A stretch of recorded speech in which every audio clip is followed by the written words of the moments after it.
Daon nih.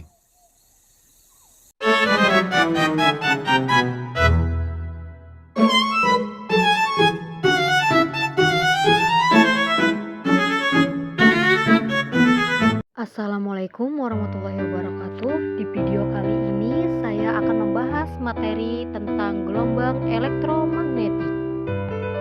Nah, apa sih gelombang elektromagnetik? Gelombang elektromagnetik adalah gelombang yang tidak memerlukan media untuk merambat. Gelombang elektromagnetik bisa merambat tanpa kabel seperti melalui udara sekalipun sinyal di satelit GPS. Gelombang elektromagnetik juga dihasilkan dari perubahan medan magnet dan medan listrik. Adapun sifat-sifatnya, yang pertama, tidak memerlukan medium atau media dalam perambatannya.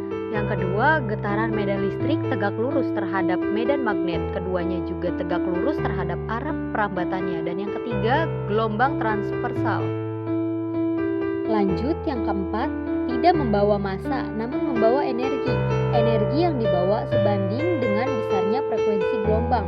E sama dengan F atau F sama dengan E. Contohnya, jika frekuensinya semakin besar, maka energi yang dibawa akan semakin besar. Begitu juga sebaliknya, jika frekuensi semakin mengecil, maka energi yang dibawa akan semakin kecil. Dan yang terakhir, mengalami fenomena seperti pada gelombang umumnya, seperti pemantulan, pembiasan, interferensi, difraksi, dan polarisasi. Untuk perambatan gelombang elektromagnetik, medan magnet, medan listrik, dan rambatannya saling tegak lurus. Cara rambatnya, ketika ada medan listrik maka akan diikuti dengan medan magnet. Karena perubahan medan listrik dapat menimbulkan medan magnet. Jadi, gelombang elektromagnetik dihasilkan dari perubahan medan magnet dan medan listrik. Gelombang elektromagnetik sendiri dapat merambat melalui udara dan ruang hampa sekalipun. Sekarang kita masuk ke bagian yang kedua, yaitu spektrum gelombang elektromagnetik yang telah berhasil dideteksi pada rentang F yang lebih luas. Jadi, spektrum ini merupakan rentang F gelombang dalam sebuah radiasi gelombang elektromagnetik dan dibagi menjadi 7 bagian, yaitu yang pertama, gelombang radio. Gelombang radio adalah hasil dari muatan-muatan listrik yang dipercepat dalam kabel penghantar. Yang kedua, gelombang mikro. Gelombang mikro memiliki sifat menjalar dengan kecepatan cahaya. Ketiga, sinar inframerah, suatu radiasi yang tidak dapat dilihat oleh mata manusia namun dapat dideteksi oleh sensor panas.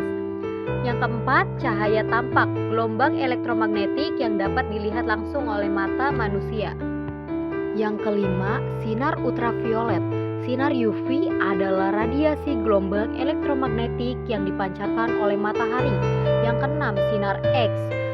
Sinar X salah satu jenis gelombang elektromagnetik yang memiliki energi tinggi. Dan yang terakhir, sinar gamma. Sinar gamma memiliki frekuensi tertinggi dan daya tembus terbesar.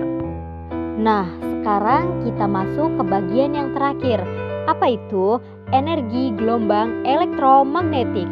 Gelombang elektromagnetik juga membawa energi ketika merambat dari suatu ruangan ke ruangan yang lain. Dan energi yang dibawa gelombang elektromagnetik berkaitan dengan medan listrik dan medan magnet yang bergerak. Energi elektromagnetik juga dipancarkan pada level yang berbeda. Ada juga contoh yang membuktikan bahwa gelombang elektromagnetik bisa membawa energi seperti lampu. Contohnya, cahaya dari lampu yang memang sudah hidup ketika disentuh akan terasa hangat atau bahkan panas. Sampai di sini materinya. Terima kasih. Wassalamualaikum warahmatullahi wabarakatuh.